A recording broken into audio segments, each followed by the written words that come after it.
Welcome to the Radiate Wellness Podcast. I'm your host, Christy Clemens Hoffman. Each week we will discuss tools, tips, and ways to radiate your best life ever, interviewing practitioners, authors, and luminaries to help you on your path. Wellness, joy, peace, abundance. What do you want to radiate?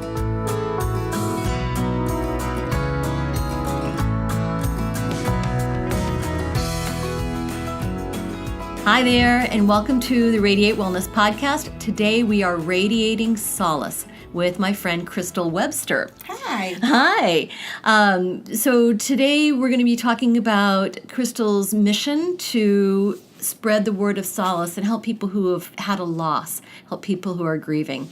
So welcome, Crystal. I'm so happy to have you. Thank you so much for having me. Oh, you're welcome. I love what you're doing. Thank you. So your website, your business is called Sharing Solace. Correct. Yeah, and well, tell me why it's called Sharing Solace. Well, essentially we are a community of grievers for grievers. Wonderful, yeah. But we do that in a little bit different way. We have tangible gifts that you can actually hold on to. Yeah. And a meaningful community to help back those up. Oh my goodness. So, which did you start first, the tangible object or the meaningful community, do you think? Yes. So really it's meshed together. Yes, very much so. I know when people are going through a really emotional time, sometimes we do just hang on to something, don't we? We just have to have that kind of touchstone. So what is it what is the touchstone? What is the tangible object? So I'm actually wearing one today. Yeah, let's see it. Oh, that's beautiful. If you're on the audio version, sorry, you can't see this beautiful. You can't see this beautiful. Here, it's turned around a little bit. There we go. And so this is a silver circle, about an inch circle diameter, and it's got a circle on it engraved, and then it's got an M. And can you tell me what the M is for? Yes. So actually, I'm impressed that you see the M.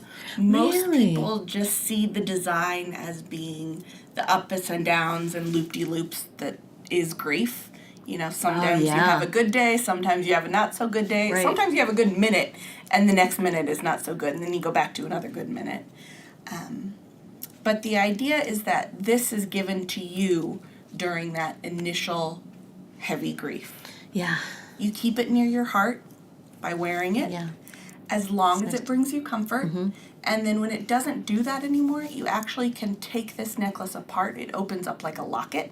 You take the middle token, so the M that you see, you take that out, put it into a new locket, and pay that new locket forward to somebody else that's grieving. Oh my goodness. Well, I know that when I'm stressed, I tend to play with my necklace. Me too. And whatever bauble is at the end of my necklace.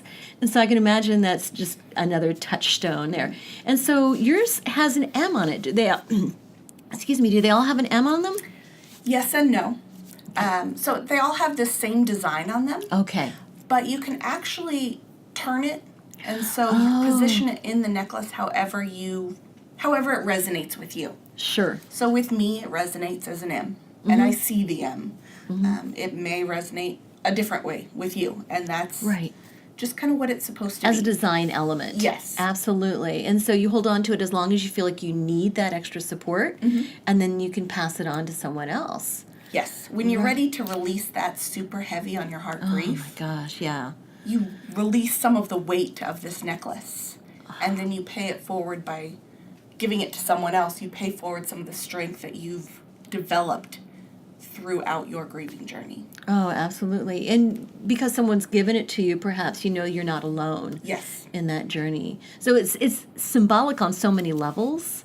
And I'm a level person. Me too. Me too. So the design is symbolic on many levels. The weight of it is symbolic. The meaning of the gift, and being able to pass it on. I think that's wonderful. And when someone's in a grief journey, there are many ups and downs. Yes. And oftentimes you feel completely alone.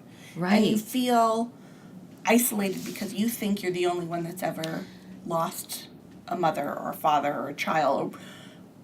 Logically, you know that's not the case. But emotionally, you feel completely isolated. Absolutely. And the more isolated you allow yourself to feel, the more it's a self-fulfilling prophecy. Now, you've been through a grief journey. Yes. And is that what started this whole concept? Absolutely. In a way? Okay. Yes. Well, can you tell us a bit about your grief journey? Sure. So in 2010, I was pregnant with my first daughter, Madelyn Elizabeth, the M. The M. And at 32 weeks, we found out that something wasn't quite right. Uh-oh. And at 34 weeks, she was born into the world happy, but not healthy. And she passed the next day. Oh, my. Come to find out, she had a genetic issue that didn't make all of her pieces work.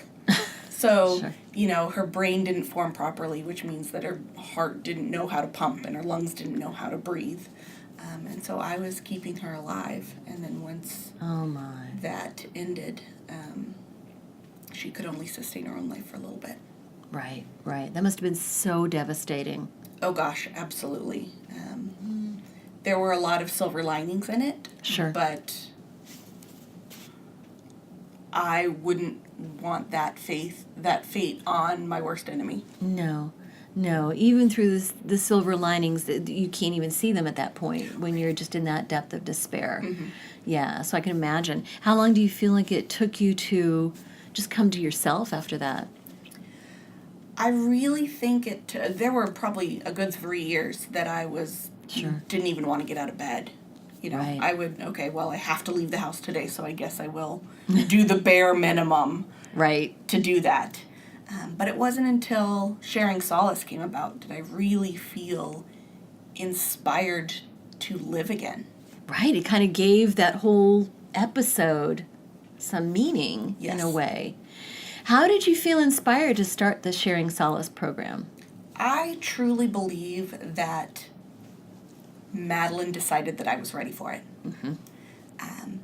It was very much just, I was minding my own business walking around, and it struck me like a bolt of lightning. Oh, my That goodness. this is what I needed to do, and this is how I was going to take my lemons and make lemonade, Yeah. and then share my lemonade, Oh, my gosh.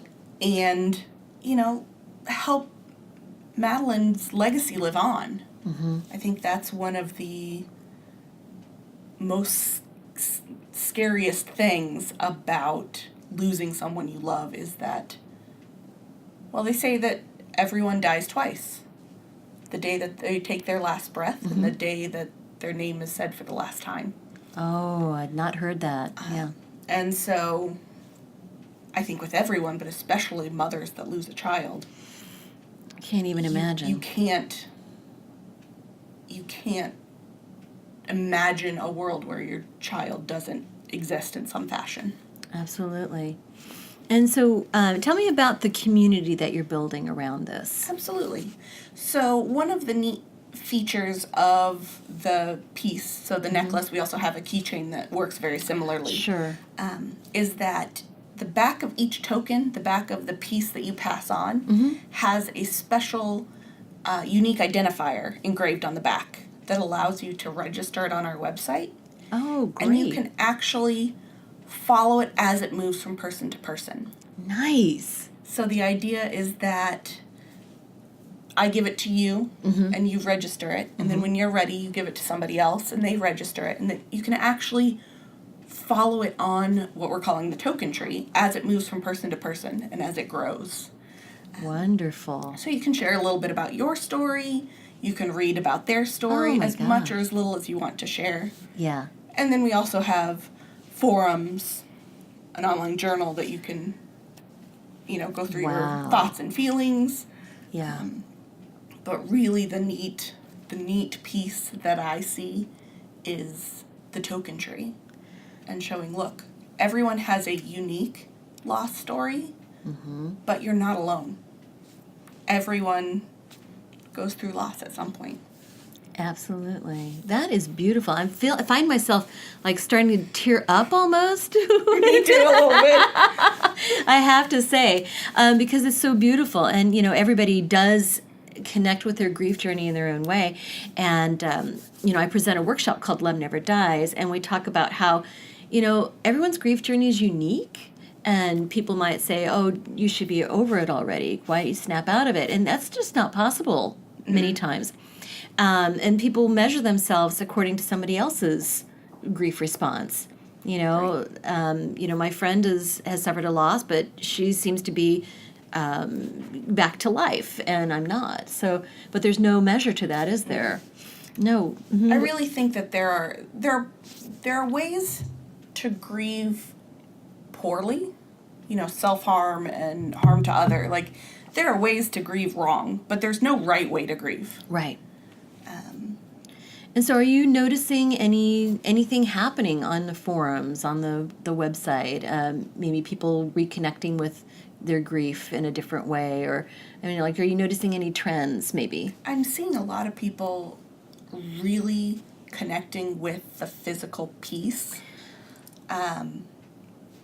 Mostly because when you're grieving, and you have friends that want to do something for you, what do you do for them?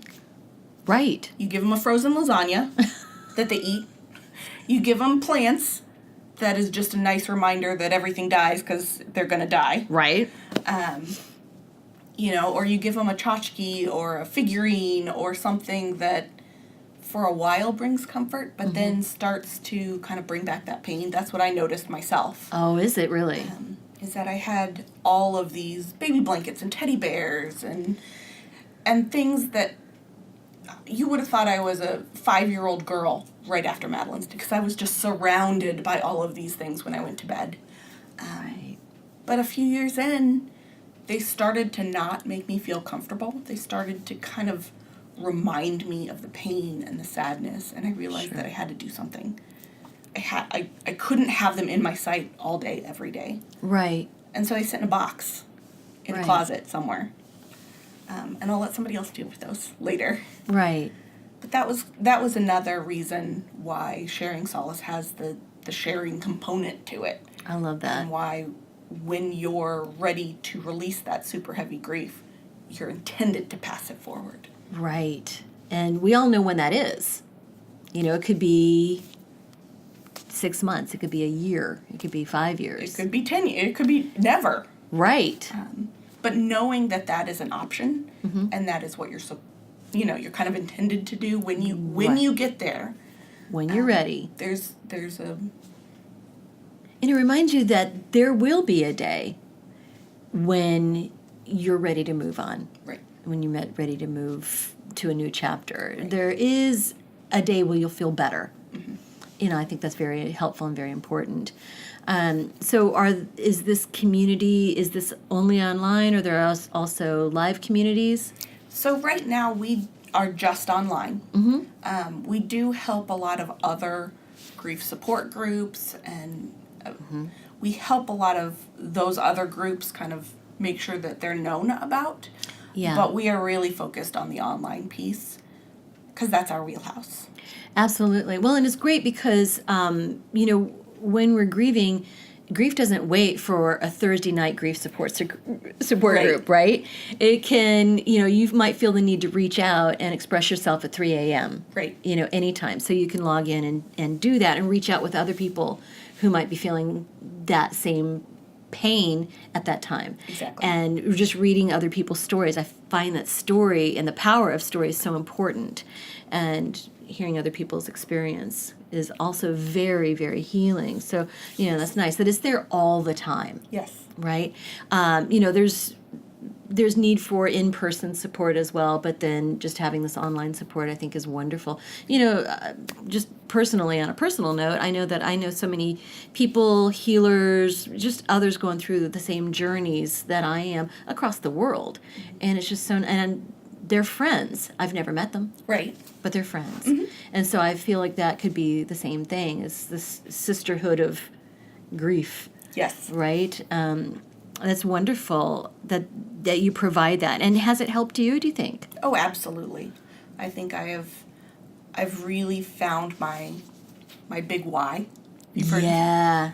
And my passion. And I work on this whenever I can. If I'm not asleep, I am thinking and working towards making Sharing Solace the best that it can be. Oh, that's wonderful. Now, in meeting people, in doing this, what do you feel like is a success story, maybe? I have gotten so many compliments on people say, I've put on the necklace and I won't take it off. Wow. It's nice. It's nice to feel it. It's nice to know that it's there. Yeah. And I very much appreciate that. So that means a lot to me because I did design this from scratch. Yeah. I mean, I started with a blank sheet of paper and, okay, how do I... So that means a lot to me personally, but also to know that the symbolism that I saw it have and that other people are seeing it as well. Oh, that's and feeling it as well. That is a substantial piece, I have to say. It looks, it's very solid. It's probably got some heft and a little bit of weight to it. So that would be comforting. Mm-hmm. And then it is just right on the heart chakra. Yeah. And that's got to be very comforting, I would imagine. And it was also designed that way. It was designed to have a little bit of weight so that you know that it's there, but it's not so much weight as, pulling yours. Some of those necklaces, I'm like, oh, those are really pretty, but I could never wear that for more than about 10 minutes. There's enough weight to it to know that it's there. Yeah. And when you take out the middle piece, to know that you've released that. Yes. But not so much that it's a burden. Right. Right. Oh my gosh. Again, the layers. Yes. So many levels and so many layers. Well, I feel like that could really help people as they're moving through this. And so what are your plans maybe for next steps of Sharing Solace? Do you have a vision that is carrying you forward on this? Oh my gosh. So our whole mission is to provide support to those that might feel like they don't have it. To provide support as they move through a tough point in their life. So obviously, the community and the physical pieces kind of work hand in hand. Mm-hmm. But I want to be that first place you go. Nice. When you feel like you could use a little extra love. Yeah. I don't plan to be able to do it all. I don't plan to have, we're not going to be a one-stop shop, but we're going to be the place that you can go to find the support and the love and the comfort that you need. Right. That's so important. How do people find you? Go to our website, sharingsolace.com. Sharingsolace.com. That's great. And do you work with, how are you marketing yourself? We work with several other types of loss support groups. Right. Insurance agents, actually. Oh, really? Sure. I find that they're kind of the first line of comfort when something happens. Right. That makes sense. But we're doing all the social media things. I love Instagram. I'm on Instagram all the time. It's one that I'm kind of mystified by, but I know it's really important. I love the visual aspects of it. Sure. I love to design those quotes and I don't make the quotes. I find very poignant quotes, but I love to make them pretty. Yes. I love to make things pretty. So that's what my entire Instagram feed is just positive, uplifting, pretty quotes. Oh, wonderful. What's your Instagram handle? Yep. Is that, okay. Instagram handle. What's your Instagram handle? Surprise, surprise. It's Sharing Solace. Awesome. Sharing Solace. So pretty easy to find. I think it's a really good tool for a lot of people to help themselves and help others. I was wondering, just curious, do you find that there are more women than men? Or are these more widows, widowers, people who've lost parents? Do you notice any certain demographics? So my lost story is the loss of my daughter. Yeah. So because that's the story I know, that tends to be where a lot of our demographics come from. Right. But I also believe that grief is grief. And Yes. the loss of my daughter cannot be compared to the loss of your Someone's spouse. mother, right. Or a mother. or a job or a dog. If it is the worst event that has happened in your life, that is the most traumatic thing you know. Right. And so it shouldn't be compared, and it's all relative. Right. So yes, my grief story is the loss of my daughter, and that's what I can speak to. Right. But I truly believe that this can help anyone with their grief. Well, I like that you mentioned loss of a pet. I still grieve my dog Milo, like 12 years later. And loss of a job. That is huge. You know, any type of loss, even maybe losing a limb and your life is forever changed. Mm-hmm. So I think that's an important distinction to make as well. And I didn't realize that was part of Sharing Solace. I think that makes tremendous sense. You know, grief is grief. Yes.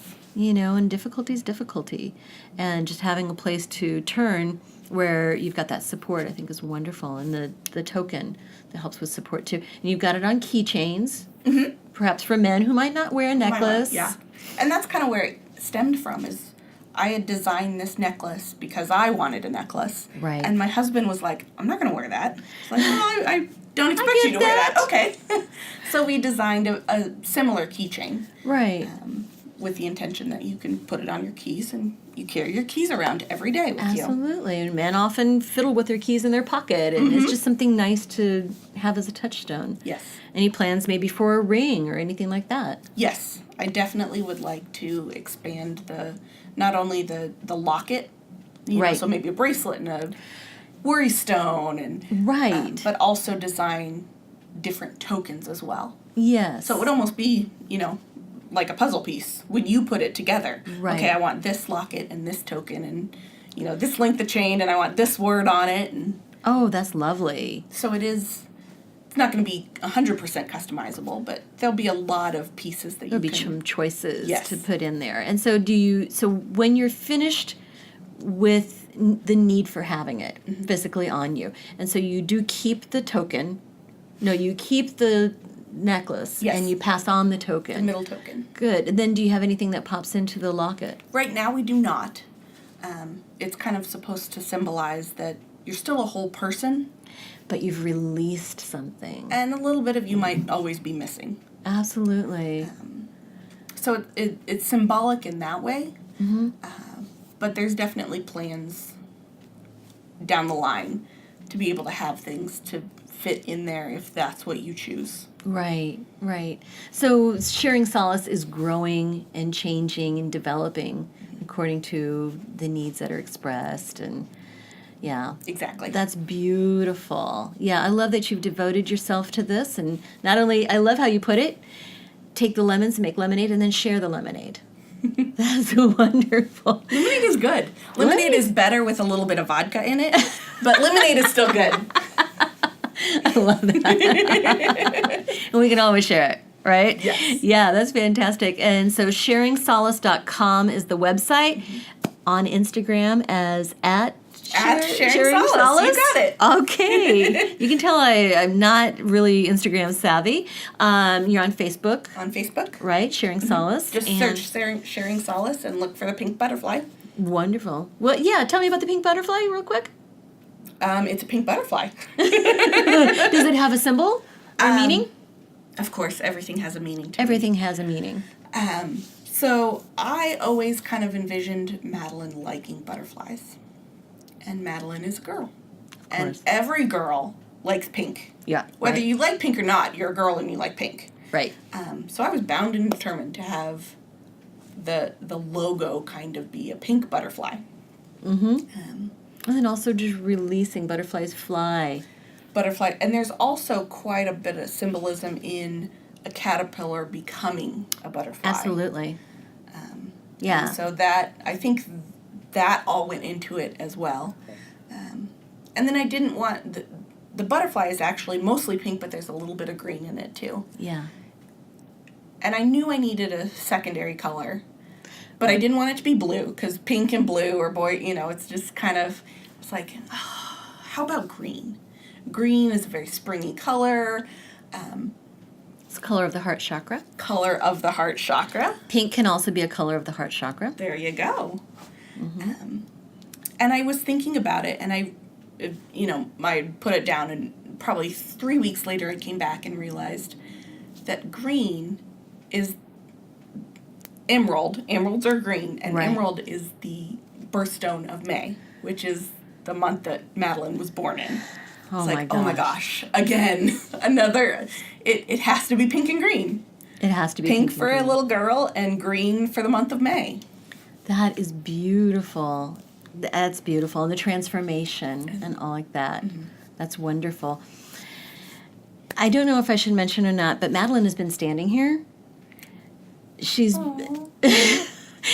and she's like very supportive of the project and just thinks it's wonderful and has been guiding you along the way. So, well, I hope I'm doing you proud, Madelyn. All right, fantastic. Well, Crystal Webster, sorry. Okay, one last thing. Crystal always says her name, such as, to remember it by. I am Crystal, like the precious gem I am. Of course. Webster, like the dictionary, not the grill. Okay, good. Crystal Webster and Sharing Solace and Madelyn Elizabeth. Thank you so much for watching, and we'll see you soon. See you soon. Thank you so much.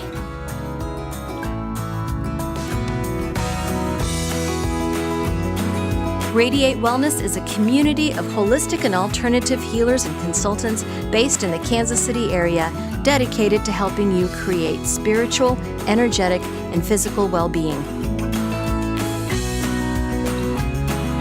To learn more about our practitioners, services, classes, and events, or to schedule an appointment, visit us at radiatewellnesscommunity.com.